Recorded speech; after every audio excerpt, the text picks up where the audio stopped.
Hello guys, welcome back to another vlog.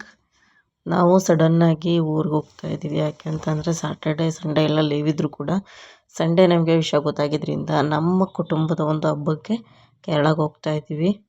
So ಬೆಳಗ್ಗೆನೆ ಇಲ್ಲಿ ಯಾರ್ದೋ ಮದುವೆಗೆ HD ಕುಮಾರಸ್ವಾಮಿ ಅವ್ರ ಮಗ ನಿಖಿಲ್ ಗೌಡನ ಅವರು ಬರ್ತಾಯಿದ್ರು ಅಂದ್ಬಿಟ್ಟು ಹಾರ ಎಲ್ಲ ರೆಡಿ ಮಾಡಿಸಿ ಕ್ರೇನಲ್ಲಿ ಹಾಕೋಕ್ಕೆ ರೆಡಿ ಇಟ್ಕೊಂಡಿದ್ರು. ಇದು ಒಂದು ಎಂಟ್ ಪೋಸ್ಟ್ ಸರ್ಕಲ್ಲು. ನಾನು ಜಾಸ್ತಿ ಮಾನಂದವಾಡಿ ರೂಟಲ್ಲೇ ಹೋಗೋದು. ಸೊ ಸ್ವಲ್ಪ ಟೈಮ್ ಇರುತ್ತೆ ನಾಷ್ಟ ಎಲ್ಲ ತಿನ್ನೋಕ್ಕೆ, ಟೀ ಕಾಫಿಗೆಲ್ಲ ಅಂತ ಹೇಳ್ಬಿಟ್ಟು ಮೈಸೂರು ಕಡೆ ವಿರಾಜಪೇಟೆ ಕಡೆಯಿಂದ ಹೋದರೆ ಒಂದೇ ಬಸ್ಸು ಫುಲ್ಲು 5 ಅವರ್ ಒಂದೇ ಕಡೆ ಕೂತ್ಕೊಂಡು ಜರ್ನಿ ಮಾಡೋಕ್ಕಾಗಲ್ಲ. ಇಲ್ಲಿ ಸ್ವಲ್ಪ ಟೈಮ್ ಇರುತ್ತೆ ಅಂತ ನಾನು ಜಾಸ್ತಿ ಇದೆ ರೂಟಲ್ಲಿ ಹೋಗೋದು. ಬೇಗನೂ ಹೋಗ್ಬೋದು ಈ ಕಡೆಯಿಂದ ಹೋದರೆ. ಸೊ ಮಧ್ಯಾಹ್ನಕ್ಕೆಲ್ಲ ಮನೆಗೆ ರೀಚ್ ಆಗಿಬಿಡ್ತೀನಿ. ಒಂದು 10 ನಿಮಿಷ ನಿದ್ದೆ ಮಾಡಿದ್ದ. ಇದು ಬಸ್ಸು ಎಲ್ಲ ಕಡೆ ಸ್ಟಾಪ್ ಕೊಡ್ತಾಯಿತ್ತು. ಯಾಕೆಂತಂದರೆ ಆಲ್ಮೋಸ್ಟ್ ಗೇಟಿಂದ ಇದು ಫಾರೆಸ್ಟ್ ಎಂಟ್ರಿ ಬರ್ತಿದ್ದಂಗೆ ಯಾವ ಬಸ್ಸು ಸಿಗಲ್ಲ ಅಷ್ಟಾಗಿ ಅಲ್ಲಿ. ಫಾರೆಸ್ಟಲ್ಲಿರೋಂಥ ಆಡಿಗಳಿಗೆಲ್ಲ ಈ ಬಸ್ಸೇ ಜಾಸ್ತಿ. ಮಾನಂದವಾಡಿಗೆ ಹೋಗೋ ಬಸ್ಗಳೇ ಅವ್ರಿಗೆ ನಿಲ್ಲಿಸೋಂಥದ್ದು. ಸೊ ಇದು ಬಂದು ಫಾರೆಸ್ಟ್ ಎಂಟ್ರಿ. ಪ್ರೈವೇಟ್ ವೆಹಿಕಲ್ಸ್ ಎಲ್ಲ ಇಲ್ಲಿ ಎಂಟ್ರಿ ಇದನ್ನು ಮಾಡಿಕೊಂಡು ಒಂದು ಸ್ಲಿಪ್ ಕೊಡ್ತಾರೆ, ಅದನ್ನು ತೊಗೊಂಡು ಹೋಗಬೇಕು. ಸೊ ಇವರೆಲ್ಲ ಅಯ್ಯಪ್ಪ ಸ್ವಾಮಿಗೆ ಹೋಗೋರೆಲ್ಲ ಮತ್ತು ಟ್ರಿಪ್ಗೆ ಹೋಗೋರು ಮತ್ತು ಕಬಿನಿ ಫಾರೆಸ್ಟಲ್ಲಿ ಇದು ಮಾಡೋರು, ಏನಪ್ಪ ಫಾರೆಸ್ಟಲ್ಲೆಲ್ಲ ಇದು ಮಾಡ್ತಾರಲ್ಲ ಅದೆಲ್ಲ. ಬಸ್ರಾಗೈತೆ. ನಾನು ಹಳೆ ವೀಡಿಯೋಸಲ್ಲೆಲ್ಲ ಹಾಕಿದ್ದೀನಿ. ಬೇಸಿಗೆ ಟೈಮಲ್ಲಿ ನಾನು ಅಂದರೆ ರಜಕ್ಕೆ ಹೋಗುವಾಗೆಲ್ಲ ಫುಲ್ಲು ಬರಡಾಗಿರುತ್ತೆ. ಆವಾಗ ಪ್ರಾಣಿಗಳು ತುಂಬ ಕಡಿಮೆ. ಇವಾಗೆಲ್ಲ ಸ್ವಲ್ಪ ಹಸ್ರಾಗಿರೋದ್ರಿಂದ ಮಳೆ ಆಗಿ ಒಳ್ಳೆ ಹಣ್ಣುಗಳೆಲ್ಲ ಇರೋದ್ರಿಂದ ತಿನ್ನೋಕ್ಕೆ ಅಂತೆಲ್ಲ ಓಡಾಡ್ತಾ ಇರ್ತವೆ. ಫೋಟೋ ಶೂಟ್ ಎಲ್ಲ ಮಾಡೋಕ್ಕೆ ತುಂಬ ಚೆನ್ನಾಗದು. ಬಟ್ ಇಲ್ಲಿ ಪರ್ಮಿಷನ್ ಇಲ್ಲ, ಯಾರು ವೆಹಿಕಲ್ಸ್ನ ಸ್ಟಾಪ್ ಮಾಡೋಂಗೆ ಇಲ್ಲ. ಅಲ್ಲಿರೋಂಥ ಪ್ರಾಣಿಗಳಿಗೆ ಮಂಕಿಗಳೆಲ್ಲ ಓಡಾಡ್ತಾ ಇರುತ್ತಲ್ಲ, ಅದಕ್ಕೇನು ಕೊಡೋಂಗಿಲ್ಲ. ತುಂಬಾ ಸ್ಟ್ರಿಕ್ಟು. ಫಾರೆಸ್ಟ್ನವರೆಲ್ಲ ಅಲ್ಲಿ ವಾಕ್ ಮಾಡ್ತಾ ಇರ್ತಾರೆ. ಸೊ ಈ ಥರ ಊರುಗಳಿಗೆಲ್ಲ ಹೋಗಬೇಕು ಅಂತಂದರೆ ಈ ಬಸ್ಸೇನೆ. ಅಲ್ಲಿಂದ ನಡ್ಕೊಂಡೇ ಹೋಗ್ತಾರೆ. ಇದನ್ನು ಹುಲಿ ಸಂರಕ್ಷಿತ ಅರಣ್ಯ ಅಂತ ಕೂಡ ಹೇಳ್ತಾರೆ. ಇಲ್ಲಿ ಹುಲಿ ಮತ್ತು ಆನೆ ಜಾಸ್ತಿ ನೋಡೋಕೆ ಸಿಗೋದು ಜಿಂಕೆನೇ.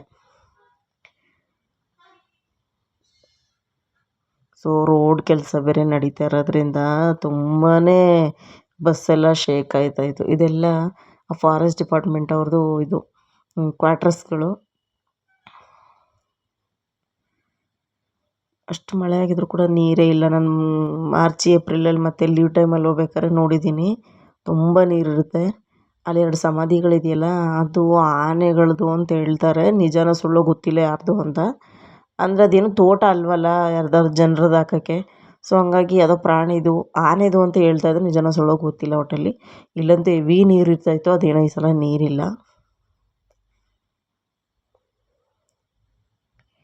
ಎಲ್ಲ ಇದ್ದು ಸಿಟಿಗಳಲ್ಲಿ ಇದ್ಕೊಂಡು ನಾವು ಏನು ಮಾಡ್ತೀವಿ, ನಾವು ತಗೋಬೇಕು ಅಂದರೆ ಆನ್ಲೈನ್ ಬುಕ್ ಮಾಡ್ಕೋತೀವಿ.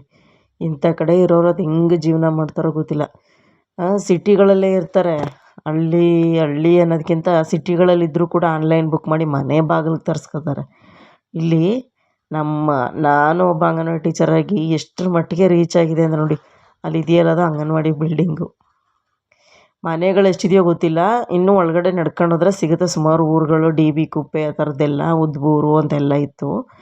ಬಟ್ ಇವ್ರಿಗೂ ಕೂಡ ಒಂದು ಶಾಲೆನೂ ಕೊಟ್ಟವ್ರೆ, ಒಂದು ಅಂಗನವಾಡಿನೂ ಕೊಟ್ಟವ್ರೆ. ಇಲ್ಲೂ ಐತೆ ನೋಡಿ, ಝೂಮ್ ಮಾಡ್ತೀನಿ. ಇಲ್ಲಿ ಇದು ಬಲಗಡೆ ಇರೋದು ಅಂಗನವಾಡಿ, ಲೆಫ್ಟ್ ಸೈಡಲ್ಲಿರೋದು ಸ್ಕೂಲು. ನಾನು ಮದುವೆ ಆಗಿ 7 ಇಯರ್ಸ್ ಆಯಿತು. ಆ 6 ಇಯರ್ಸ್ ಬ್ಯಾಕ್ ನಾನು ಹೋಗ್ಬೇಕಾದ್ರೆ ಸ್ಟಾರ್ಟಿಂಗಲ್ಲಿ ಇಷ್ಟು ಇಂಪ್ರೂವ್ಮೆಂಟ್ ಇರಲೇ ಇಲ್ಲಪ್ಪ. ಅಷ್ಟೂ ಸಣ್ಣ ಮನೆಗಳು, ಬರೀ ಆನೆ ಎಲ್ಲ ಓಡಾಡಿದ್ರು ಕೂಡ ಗರಿಗಳಲ್ಲಿ ಕಟ್ಟಿರೋಂಥ ಮನೆಗಳು ಅವಾಗ. ಸೊ ಅಂಗನವಾಡಿ ಕೂಡ ಕಾಣ್ತಿರ್ಲಿಲ್ಲ, ಮತ್ತು ಅಂಗಡಿ ಅಂತೂ ಇರಲೇ ಇಲ್ಲ ಇವ್ರಿಗೆ. ಇವರೆಲ್ಲ ಆಲ್ಮೋಸ್ಟ್ ಇವು ಕನ್ನಡದವರೇ ಆದರೂ ಕೂಡ ಬರೋದು ಬಾವಲಿ ಬಿಟ್ಟರೆ ಕಾಟಿಕುಳಂ ಬಿಟ್ಟರೆ ಮಾನಂದವಾಡಿ, ಅಲ್ಲೆಲ್ಲ ಸಿಗ್ತಾರೆ ನಮಗೆ ಜಾಸ್ತಿ ಕನ್ನಡ ಮಾತಾಡೋರು. ಸೊ ಹಂಗಾಗಿ ಇದು ಬಂದು ಬಾವಲಿ. ನಾನು ಟಿಕೆಟ್ ತೊಗೋಬೇಕಾಗಿತ್ತು, ಅದಕ್ಕೆ ಕಾರಣಕ್ಕೋಸ್ಕರ ಅದು ಮೇಯ್ನ್ ಸರ್ಕಲ್ನ ಇದು ಮಾಡೋಕ್ಕಾಗಲಿಲ್ಲ.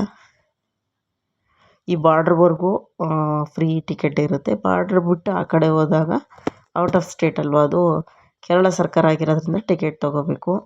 ಸೊ ಇದು ಮಾನಂದವಾಡಿ, ಐ ಥಿಂಕ್ ಮಾನಂದವಾಡಿನೇ ಇದು ಮೇಯ್ನ್ ಸರ್ಕಲ್ಲು. ಇಲ್ಲೆಲ್ಲ ಇಳ್ಕೊತಾ ಇರ್ತಾರೆ. ಉದ್ದಕ್ಕೆ ಇಳ್ಕೊತಾ ಇರ್ತಾರೆ. ಮತ್ತು ಕಾಟಿ ಕುಳಮಲ್ಲಿ ಜಾಸ್ತಿ ಜನ ಉಳ್ಕೊತಾರೆ. ಯಾಕೆ ಅಂತಂದರೆ ಅಲ್ಲೊಂದು ಆಯುರ್ವೇದಿಕ್ ಹಾಸ್ಪಿಟ್ಲಿದೆ. ಮೂಳೆಯಿಂದ ಹಿಡಿದು ಪ್ರತಿಯೊಂದು ಕಾಯಿಲೆಗೂ ಅಲ್ಲಿ ಟ್ರೀಟ್ಮೆಂಟ್ ಕೊಡ್ತಾರೆ, ಆಯುರ್ವೇದಿಕ್ಕು. ಫೀಸ್ ಕೂಡ ತುಂಬ ಕಡಿಮೆ ಅಂತ ಹೇಳ್ತಾಯಿದ್ರು, ಬಟ್ ಒಂದು ಸಲನೂ ನೋಡಿಲ್ಲ ನಾನು.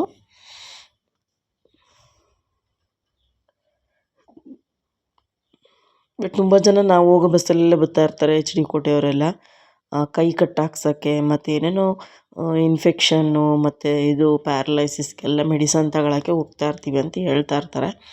ಫೀಸೆಲ್ಲ ತುಂಬ ಕಡಿಮೆ ಇದೆ ಅಂತ ಹೇಳ್ತಾಯಿದ್ರು.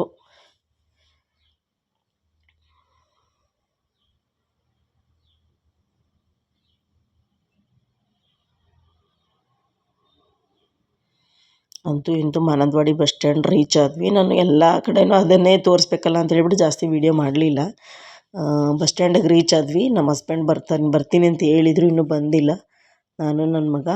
ಸೊ ಇದು ಬಂದು ಮಾನಂದವಾಡಿ ಬಸ್ ಸ್ಟ್ಯಾಂಡು.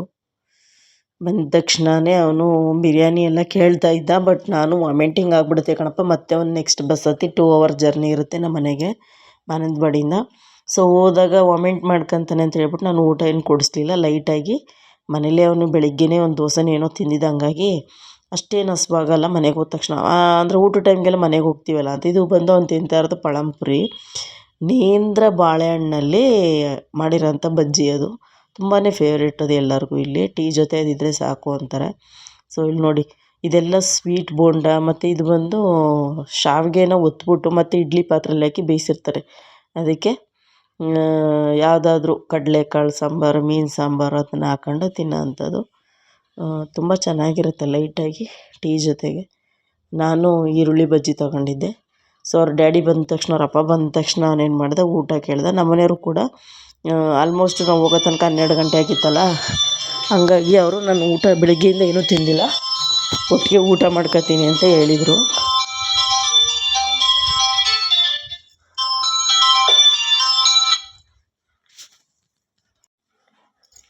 ಸೊ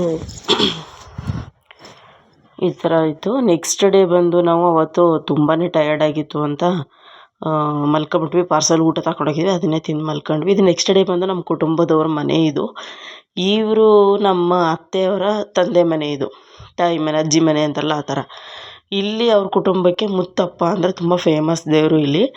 ಆ ದೇವರ ಒಂದು ಕುಣಿತ ಮತ್ತು ಪೂಜೆನ ಇಡಿಸ್ತಾರೆ. ಪ್ರತಿ ವರ್ಷ ಡಿಸೆಂಬರಲ್ಲಿ ಇರುತ್ತೆ. ನಾನು ಲಾಸ್ಟ್ ಇಯರ್